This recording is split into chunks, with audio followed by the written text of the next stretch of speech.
रामधारी गुप्ता उच्च गति अभ्यास खंड 2 प्रतिलेखन संख्या 131 व 32 गति 100 शब्द प्रति मिनट। Be ready 3, 2, 1 start.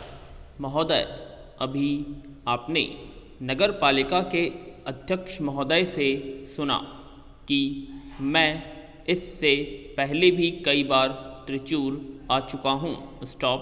जहाँ तक मेरा ख्याल है, मैं यहाँ 25 वर्ष पहले आया था और अब जब मैं फिर आया हूँ तो यह पिछले वर्ष मेरी नज़रों के सामने गुजरते दिखाई देते हैं। स्टॉप। मैं देखता हूँ कि लंबे संघर्ष के बाद हमने कैसे आज़ादी हासिल की और उसके बाद कैसे हम और भी कठिन संघर्ष से जूझ रहे हैं, ऐसे संघर्ष में जो अपने देशवासियों के आर्थिक कल्याण और उच्च जीवन स्तर के लिए है। स्टॉप। आर्थिक कल्याण के इस लक्ष्य से हर आदमी सहमत होगा। स्टॉप। तब अनेक बातों में हमारा मतभेद क्यों होता है? स्टॉप।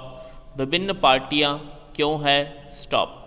विभिन्न पार्टियां होना अच्छा है क्योंकि जब एक ही समस्या पर कई तरह से विचार किया जाता है तो उसके बारे में अधिक जानकारी मिलती है। स्टॉप।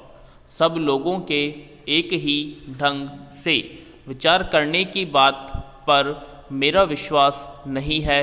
स्टॉप। मैं चाहता हूँ कि विचारों की आज़ादी हो और उनका खुलकर आदान प्रदान हो। स्टॉप। कभी कभी इससे हमें सच्चाई का पता चलता है। स्टॉप। पैरा। फिर भी, किसी रास्ते पर चला जाए, इस मुद्दे को लेकर अक्सर आपस में मतभेद और लड़ाई झगड़ा क्यों होता है? स्टॉप। मैं इसके बारे में आपसे कुछ कहना चाहता हूँ। स्टॉप। जहाँ कहीं भी मैं जाता हूँ, इसी बात पर जोर देता हूँ जो बिल्कुल साफ है और जिससे हर एक को सहमत होना चाहिए। स्टॉप।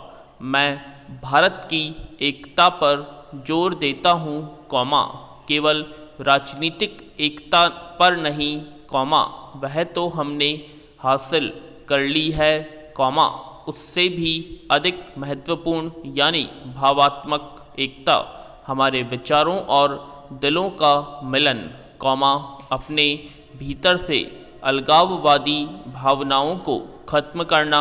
स्टॉप। जहां सब लोग भारत की एकता के बारे में सहमत हैं, वहीं बहुत से लोग और कुछ पार्टियां भी ऐसे काम करती है, जिनके परिणाम से भारत की एकता टूट सकती है। स्टॉप। वे ऐसा क्यों करते हैं, मैं नहीं जानता। स्टॉप।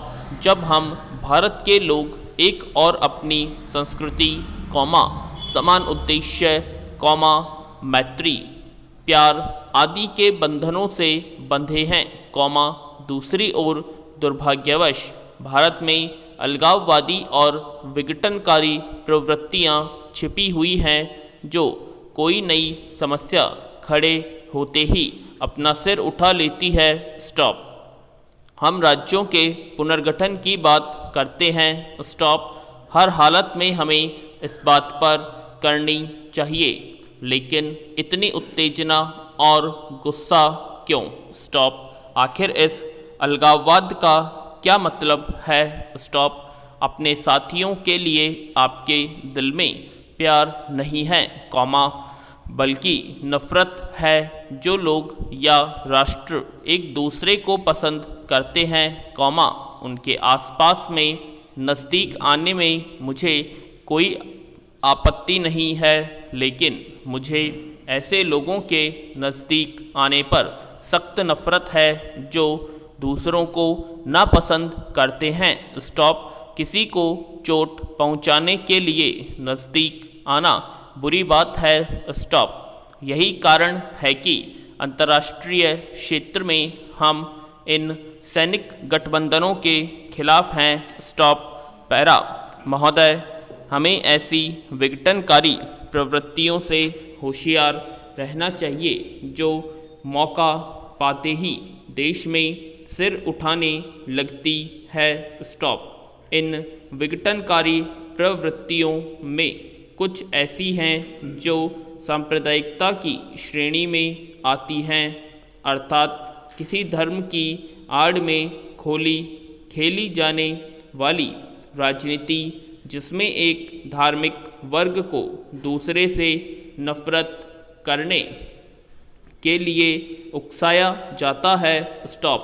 फिर प्रांतवाद या राज्यवाद की प्रवृत्ति है। स्टॉप। हमारे देश में सबसे घातक और खतरनाक प्रवृत्ति शायद जातिवाद की है। स्टॉप। जब जाति प्रथा शुरू हुई थी तो बहुत अच्छी रही होगी, लेकिन पिछले कुछ वर्षों से इसने हमें राष्ट्रीय और सामाजिक स्तर पर कमज़ोर कर दिया है। स्टॉप। इसने हमें छोटे छोटे गुटों में बांट दिया है। स्टॉप। इससे लोगों पर स्तर पर कमज़ोर कर दिया है। स्टॉप। वर्ग बनाए गए हैं। कुछ लोग अपने आप को उच्च जाति का कहते हैं तो कुछ मध्यम जाति का और कुछ निम्न जाति का, कुछ की तो कोई जाति ही नहीं है। स्टॉप। इस तरह यह असमानता शुरू हुई। स्टॉप। जिसमें एक वर्ग दूसरे का शोषण करता है। मेरे विचार से भारत की कमजोरी और पतन का यही मुख्य कारण रहा है। स्टॉप। इतिहास के ये सारे सबक हमारे सामने हैं। स्टॉप। हमने देखा है कि अपनी बहुत सी अच्छाइयों और योग्यताओं के बावजूद भी हम राष्ट्रों की दौड़ में बार बार पिछड़े हैं और हमारे बीच एकता की इस कमी के कारण ही भारत का पूरा समाज ऐसी जातियों और वर्गों में बट गया है जो एक साथ नहीं चल पाते। स्टॉप। इसलिए मैं हर जगह भारत की एकता पर और सांप्रदायिकता, प्रांतीयता, अलगाववाद, राज्यवाद और जातिवाद से लड़ने की ज़रूरत पर जोर देता हूँ। स्टॉप। पैरा। जहाँ तक मैं समझता हूँ और आशा है आप भी वैसा समझते हैं, भारत के उत्तर दक्षिण तथा पूर्व और पश्चिम में कोई बंटवारा नहीं है। स्टॉप। केवल एक भारत है जिसके हम सब, आप और मैं, उत्तराधिकारी हैं। स्टॉप। यह हम सब का है। स्टॉप।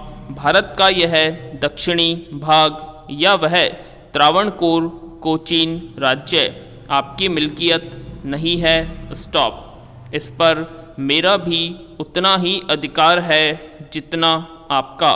स्टॉप। इसी तरह हिमालय के उत्तरी राज्य हमारी मिल्कियत नहीं है, उन पर आपका भी अधिकार है। स्टॉप। वे आपके भी उतने ही हैं जितने कि किसी अन्य भारतवासी के। स्टॉप। इसलिए उत्तर से दक्षिण तक पूरा भारत प्रत्येक भारतवासी की साझी विरासत है। स्टॉप। भारत का अब तक का हजारों वर्षों का इतिहास और उसकी समूची संस्कृति, चाहे वह उत्तर की हो या दक्षिण की अथवा किसी और स्थान की, हमारी साझी विरासत है। स्टॉप।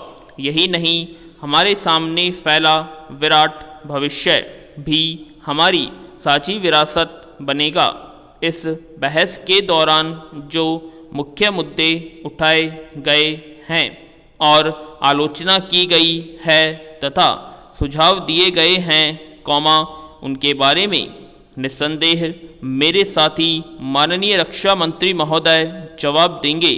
मैंने केवल रक्षा व्यवस्था के कुछ मुख्य और बुनियादी सिद्धांतों और खासकर हमारे सामने आने वाली समस्याओं की ओर सदन का ध्यान खींचने के लिए बहस में हस्तक्षेप किया है। स्टॉप।